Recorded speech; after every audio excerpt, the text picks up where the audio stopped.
Hello, welcome to Pike Creek Farm. My name is Renee, and today we are part of the Chili Smackdown 2023. This is being put on by two wonderful channels, two channels I just adore. Number one is Kettle Kitchen. Tony is wonderful, and he is organizing this and putting this on with Ginger from Not For Nothing Homestead. I will have their channels linked below. I will also have the playlist, the channels participating, I should say. And if you go to Ginger's channel, she'll have the playlist, and she's adding the videos every day. And there's at least one video every day. And it's a collaboration. It's a Smackdown collaboration. So, of course, that means we need to have some fun along the way. And no, we don't get prizes. You can get prizes. There's some wonderful prizes that is going to be given away at the very end. Ginger is going to be hosting a giveaway, a live, on, I think it's March 1st. I'll put it down below. We'll have the correct date down below. So let me tell you about the recipe I'm making. A lot of times when I make chili, I just throw it all together. I don't follow a recipe. I add cumin and onion and chili powder, and I just throw it in, taste it, and add more. This is a family favorite, and it's from 1988. It was in my magic bag. My mother-in-law cut this out and sent it to me way back then. And this is a turkey chili recipe, but you can do it with ground beef or venison or sausage, pork, ground pork, whatever you want. But I decided to do this. I was debating between this and a white chili. This has some different seasonings and spices, and you can cook it in the crock pot. Well, you can any chili, right? But this one has some different things in it, like red wine. And I don't drink wine. But there is red wine in it, just a little bit. And some other seasonings that give it a little different flavor profile. So I thought it'd be something different. It's like 1.25 pounds of ground turkey, 90% lean. I will put the recipe down below because it does call for 2 pounds, but I'm going to go with this and not get out more turkey. So this has to be browned, and then you drain off any fat, and this will go in the crock pot. And then we just dump everything else in. Dump and go recipes. Isn't that what's the best part about chili? Excuse my reach. I'm going to turn this up a little higher. So I'm going to keep browning this, and I will bring you back. While the meat is browning, I am chopping up 1/2 cup of onion. And this is the only chopping really you have to do in this whole recipe. Okay, the meat is browned, and I put it in there. It calls for 1/2 cup of onion chopped up. It calls for 2 cans of kidney beans drained. I'm going to start with 1 can because I don't have the 2 pounds of ground beef. I have, a little less. I might put 1.5 can. Calls for 2 cans. I'm going to use my home canned tomatoes, 2 cans of tomatoes that you cut up. I have clean hands, and I just always take my fingers, and break them up as I'm putting them in.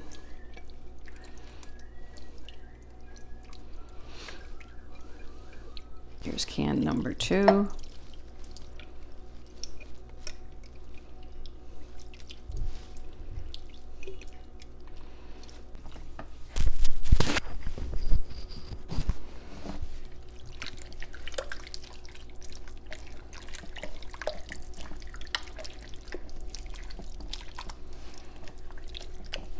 Calls for an 8-ounce can of tomato sauce. I only had a 15-ounce, so I'm going to add half of it. And I will freeze the other half. I think I am going to need some more beans, actually. We do like beans. So I'm going to drain that can. Enough in, and if I think it needs more, I'll add the other half. Otherwise, I'll just use them on salads. Okay, that looks better.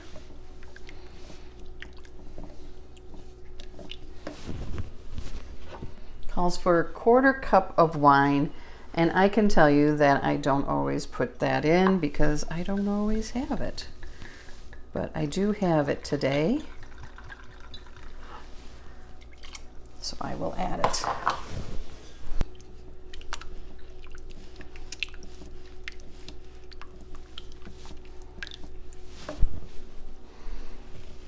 Calls for 1 to 2 tablespoons of chili powder. I am going to add 2. I find when I use ground turkey, it's a blander meat, so it does need the extra seasoning.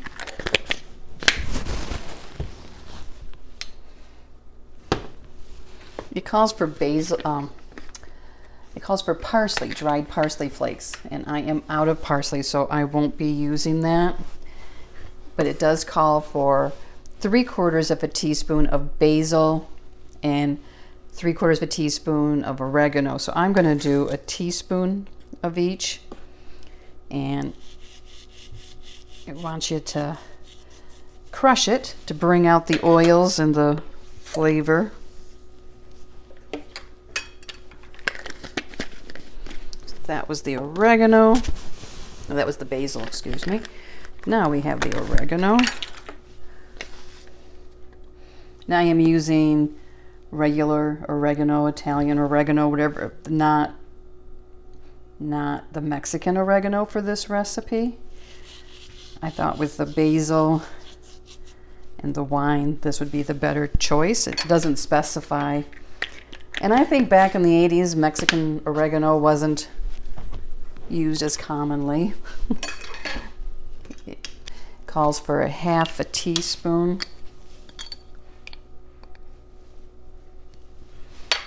Ground black pepper. Calls for 1 clove of garlic. I'm going to use 2 teaspoons of the refrigerated. That equals 1 clove. And I'm doing heaping. We like garlic. Now here's a surprise. It calls for 1/2 teaspoon of cinnamon. And it doesn't come out tasting like cinnamon, but it just gives some warm undertones.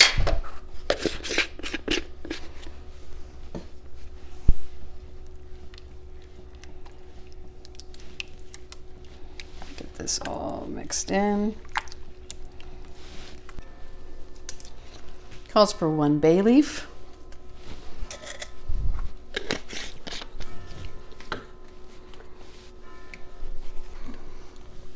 And then optional, well, it doesn't say optional, but it always was for me, is 1/4 to 1/2 teaspoon of red pepper, cayenne. So I'm going to put 1/4 in. So I'm going to put this on low because we have all afternoon. You can put it on high for 2 hours, 2 to 3 hours. I'm going to put it on low for probably 5 hours. And I will bring you back when I make my cornbread. It's after work and chili is ready. It is just on warm. It's on warm now.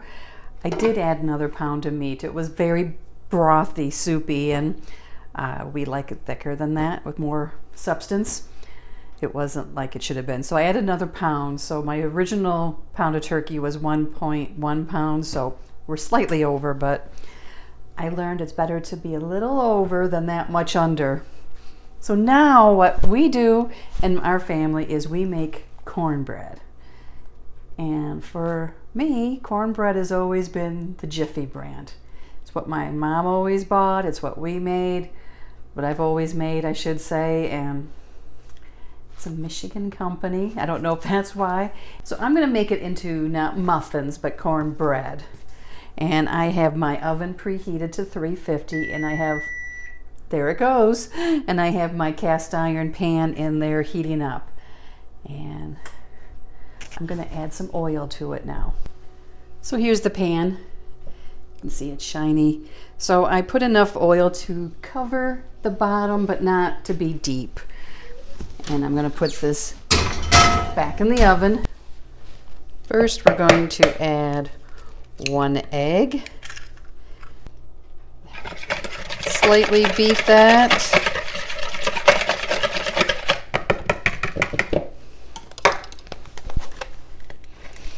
Now we're going to add 1 Jiffy mix. And I am not claiming to be a Southern cook. I know that there's a lot of women out there who can cook cornbread a whole lot better than I do. This is just under 1/3 cup of milk. We're going to add 1 can of cream style corn and about 1 tablespoon of sour cream. This will be very moist. You can add green chilies to this. You can add crumbled bacon.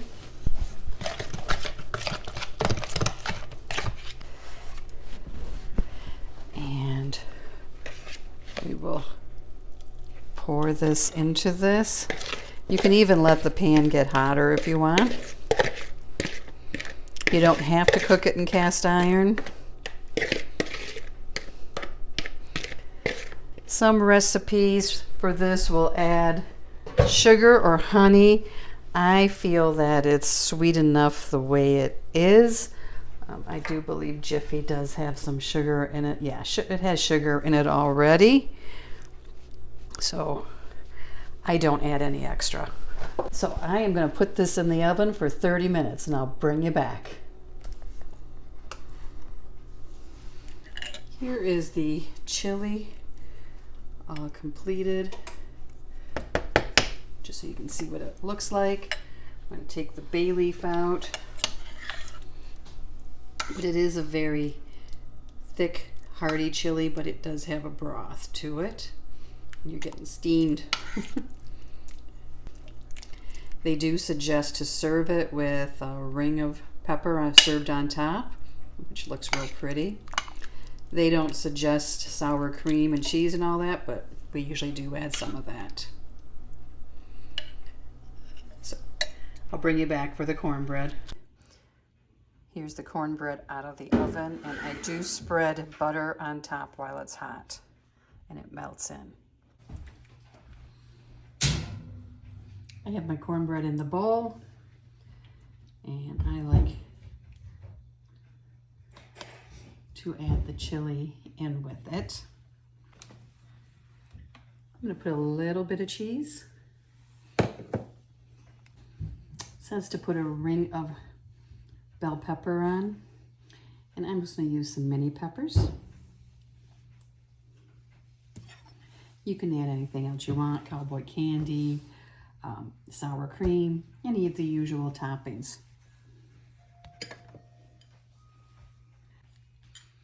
So chili is ready to be served. And I want to thank Ginger from Not for Nothing Homestead and Tony from Kettle Kitchen for putting this collaboration together and inviting me. I'll have all the channels down below. Ginger has the playlist. Make sure you go and watch all the videos and comment on all of them to be eligible for the drawing. The more videos you watch and comment on, the better your odds of winning some wonderful prizes. And if you're new to my channel, I hope that you like this content, and I invite you to subscribe. I do videos on canning and baking and vintage recipes and just life here at Pike Creek Farm. Thank you for watching. We'll see you next time at Pike Creek Farm.